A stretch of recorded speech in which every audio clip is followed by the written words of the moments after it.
Hati-hati melihat Nabi, beriman pada Nabi sampai wafat. Hanya imannya bermasalah. Ini yang masuk munafik. Sampai dilarang oleh Al-Quran pada Nabi untuk menyolatkan.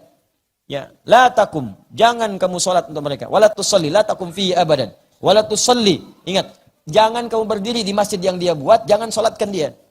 Itu kisah seorang munafik. Jadi kalau solat di masa hidupnya, solatnya di belakang Nabi. Saat pertama Anda bayangkan. Di belakang Nabi solatnya. Cuma ketika Nabi pamit dari masjid, mulai provokasi. Tuh si Muhammad SAW. Ya, kerjaannya mecah belah umat aja. Kita sudah di sini, datang dia terpecah kita. Begitu, provokasi. Dia punya masjid, kita bikin masjid. Bikinlah dia masjid yang disebut dengan masjid Dirar itu. Yang kemudian turun ayat mengatakan di At-Taubah itu bukan masjid, itu tempat kumpul-kumpul untuk kemudian melakukan makar terhadap Nabi SAW. Wa makaru wa makarallah. Jadi bukan diniatkan masjid.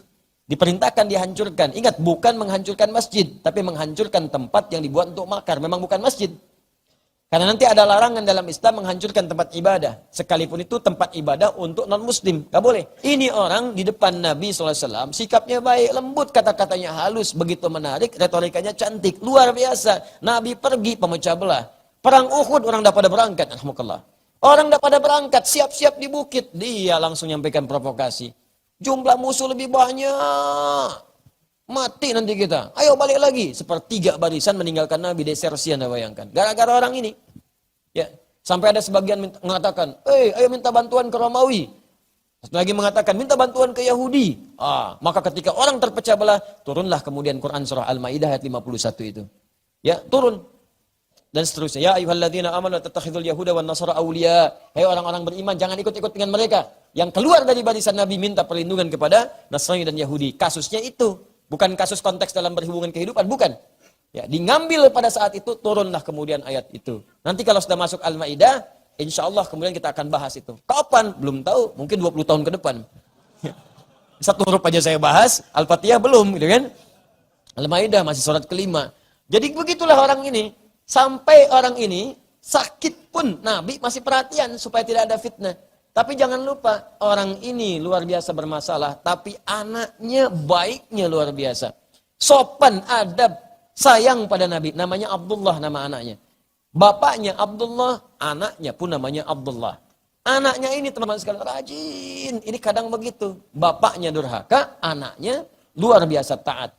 Ada lagi yang anaknya maksiat, bapaknya taat. Ada. Ya, jadi luar biasa di keluarga ini, hati-hati. Dicontohkan begini supaya menjadi kisah bagi kita, supaya memperbaiki diri di keluarga. Bukan supaya jadi dongeng, bukan. Ya. Anaknya taat, Abdullah datang kepada Nabi SAW. Ya Rasulullah, bapak saya sakit. Apa kata Nabi? Berikan air ini kepadanya, sampaikan dari saya. Ya, dibacakan doa oleh Nabi, dibawa, nyampe ke sana. Bapak, ya abati. Nabi titip salam, nih bawa air. Dibawa, dia langsung dilemparkan ke tembok. Bahasa kita lemparkan lah. Apa sih Muhammad SAW? Ya, cari perhatian saja, lemparkan.